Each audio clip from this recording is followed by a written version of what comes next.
thank you, Mr. Chairman, for holding this hearing to consider the nomination of Vice Admiral Paul Zukunft to be the 25th Commandant of the U.S. Coast Guard. I also want to thank Vice Admiral, along with his wife, Fran, who sacrifices greatly on behalf of our nation, and so thank you to her and to their family for that sacrifice and for that service. As this committee knows well, the Coast Guard's overall mission is to ensure the safety, security, and stewardship of our nation's waters, which is a massive mission that it performs admirably on a daily basis. For some perspective, it's worth noting the Coast Guard's entire annual budget of about $9 billion is less than the cost to build one aircraft carrier for the Navy, which is around $13 billion. Vice Admiral Zukunft has a long and distinguished career in the Coast Guard and served with distinction during some of the most complex disasters in our nation's history, the Deepwater Horizon spill of 2010. During that disaster, Admiral Zukunft served as the Federal on-scene coordinator, leading more than 47,000 federal, state, local, and private sector responders to contain and clean up the devastating spill. Currently, Vice Admiral Zukunft is the operational commander of the Coast Guard's Pacific area. This is an area of responsibility that spans half the globe, touching 71 nations and 6 of the 7 continents. In that capacity, he has dealt with transnational criminal activity, increased human activity in the Arctic, and global competition for dwindling fish stocks, among other issues. He's worked with nations like Russia, China, Japan, Canada, and South Korea while conducting combined operations against illegal fishing activity in the western Pacific Ocean. And he's worked to coordinate the efforts of Customs and Border Protection, Immigration and Customs Enforcement, the Department of Justice, and local law enforcement agencies at the Coast Guard sector in San Diego, creating a model of interagency cooperation in the fight against transnational criminal operations along the nation's maritime southwest border. Vice Admiral Zukunft also serves on the Coast Guard's Leadership Council, comprised of the Commandant and the service's 5 Vice Admirals, where he has tackled some of the toughest challenges the Coast Guard faces, ranging from budget issues to workforce matters. He currently serves on the Coast Guard's Investment Review Board that finalizes the allocation of funds across the service's acquisition, operations, and personnel accounts.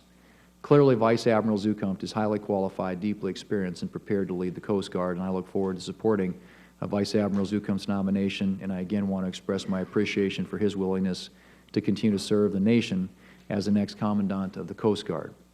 Mr. Chairman, I note that we have a deadline to act on this nomination, as Admiral Papp's term as Commandant concludes in May, and I hope that we can act in a timely fashion to have Vice Admiral Zukunft in place by that time. We'll also be hearing testimony today on a later panel from 2 nominees to the Consumer Product Safety Commission. They're Elliot Kaye, who is nominated to be the next chairman of the CSBC, and Joseph Mohorovic, say that wrong, who's nominated to be a commissioner at the CPSC. Currently, the CPSC has 3 commissioners, and should these 2 nominees be confirmed, they'll have a full complement of 5 commissioners here very soon.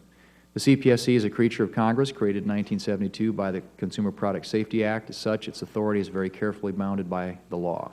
It is an independent agency that has the important responsibility of protecting the public from unreasonable risks of injury or death associated with more than 15,000 consumer products such as household products, toys, and sporting goods. The CPSC fulfills its statutory responsibilities by developing voluntary standards with industry, banning products if necessary, and informing and educating consumers, among other things. The Commission, as defined by the CPSA, does not have jurisdiction over certain products such as tobacco and tobacco products, or firearms and ammunition, among other items. Other Federal agencies and commissions have jurisdiction over these types of products, and this is important because I'm always concerned about efforts by agencies to expand their authority, and it's crucial that agencies remain within the jurisdictional procedural boundaries that were mandated by the Congress. Depending on timing with this afternoon's panels, I plan on asking our 2 CPSC noms about their views on some of these jurisdictional procedural boundaries for the CPSC. Mr. Chairman, thank you for holding this hearing, and I look forward to testimony from our nominees today. Thank you, Mr. Chairman.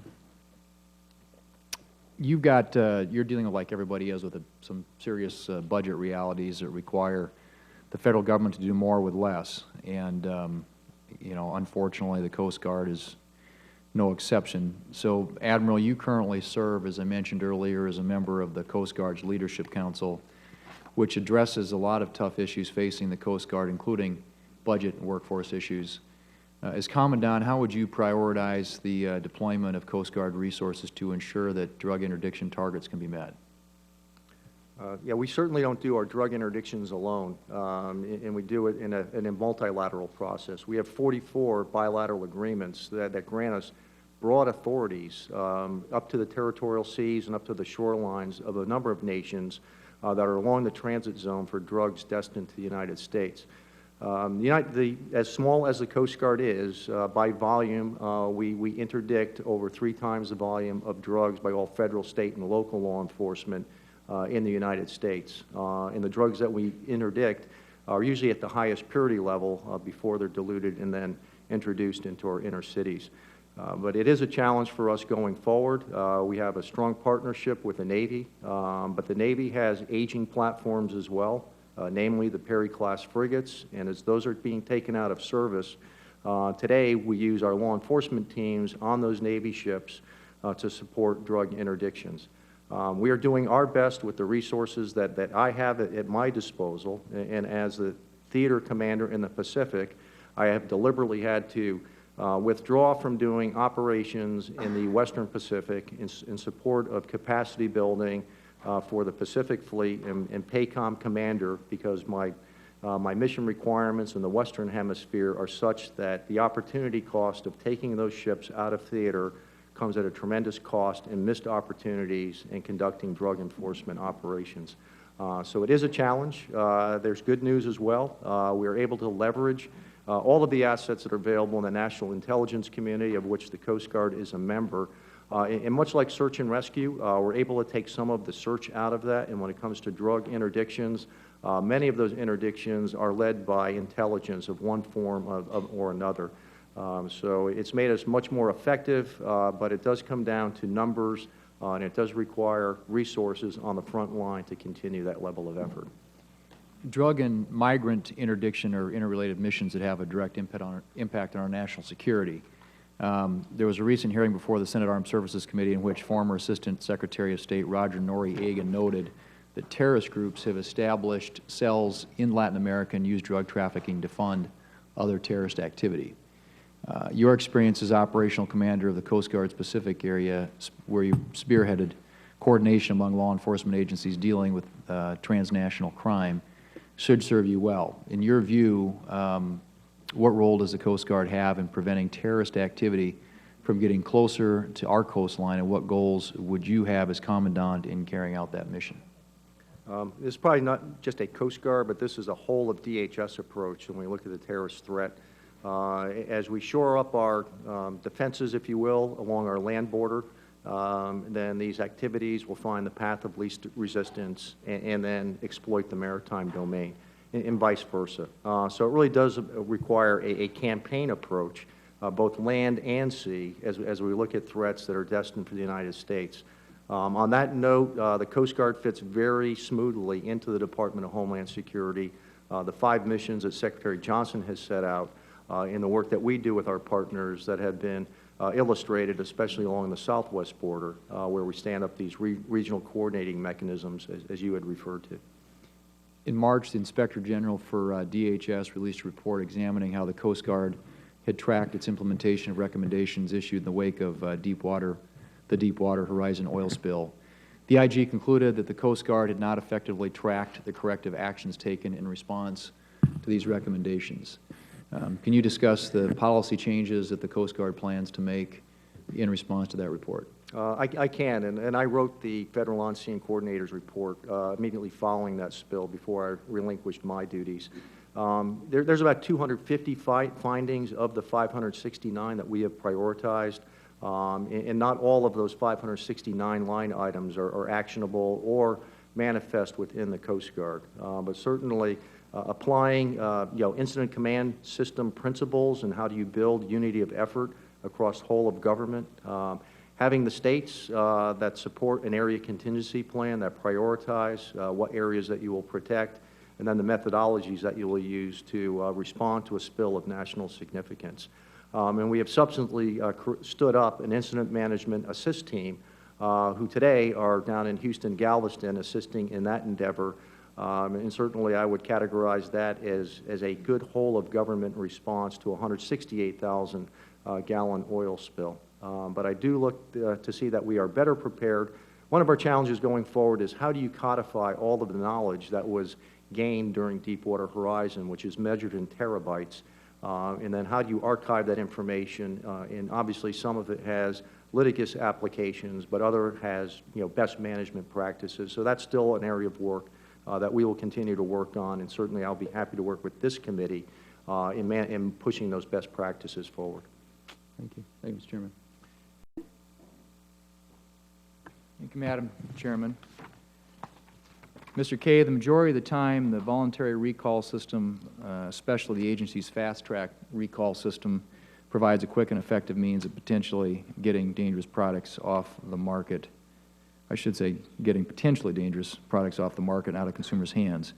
However, the agency's come under growing criticism for a slowdown in the pace that recalls are being negotiated, as such delays could ultimately harm consumers. In the past 4 years, the agency's had 3 directors of compliance, and I understand the position is now empty again, which raises concerns about the effect of such turnover on the management of the agency. So the question is, can you provide the committee with information detailing how long it generally takes the Commission to negotiate fast-track recalls and whether that time has increased over the past several years? Thank you, Senator. So are you asking specifically about fast-track or recalls generally? Because there's actually 2 separate parts of the program. My sense of it is that fast-track itself is generally not controversial. It's required that a company comes basically with a prepackaged recall, including a draft press release, and those things usually move through pretty quickly. There are times, though, when our staff does feel the need to ask for a full report and, in essence, move from the fast track to a slower track to make sure that the information that they're being provided will actually address, and the proposed remedy by the company will actually address the hazard that our staff sees. I think you mentioned, there's a couple of other things that you mentioned in there having to do with voluntary recalls. The Commission does have a draft NPR out on amending the voluntary recall rule or creating or adding a new section to it.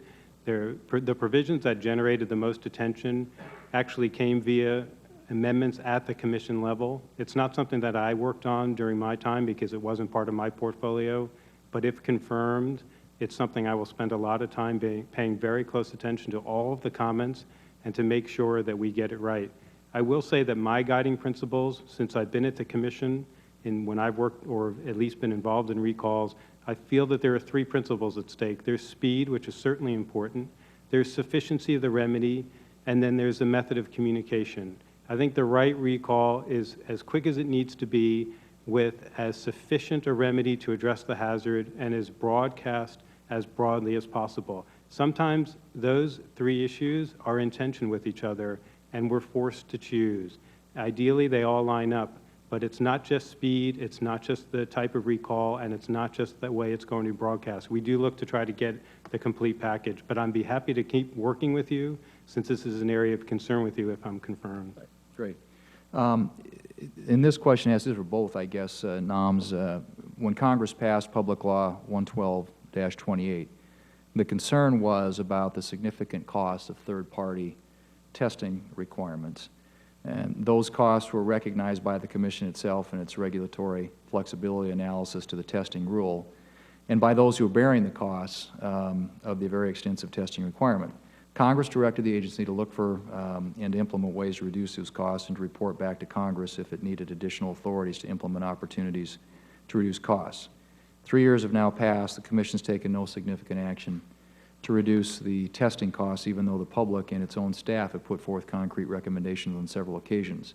Nor has the Commission asked for additional authorities. So I would, Mr. Kaye, like a commitment from you that you will, within 60 days of being confirmed, provide a plan to this committee outlining specific actions you plan to take to ensure that the agency aggressively implements burden reduction opportunities and a timetable for when those actions will occur.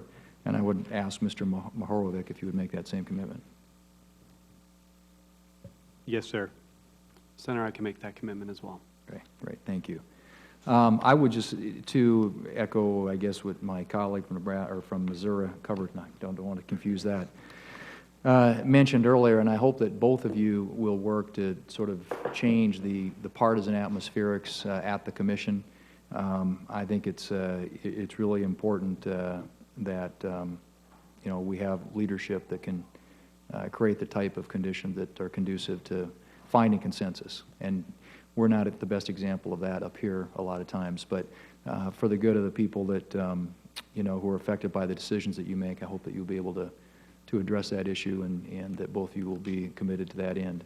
So with that, I thank you and would say, to you, Mr. Mohorovic, if you have 3 daughters, save your money, because that's, I had 2 of them get married in the last 6 months. Senator, I'll do my best. Thank you. All right, thank you. Thanks, Madam Chair. Senator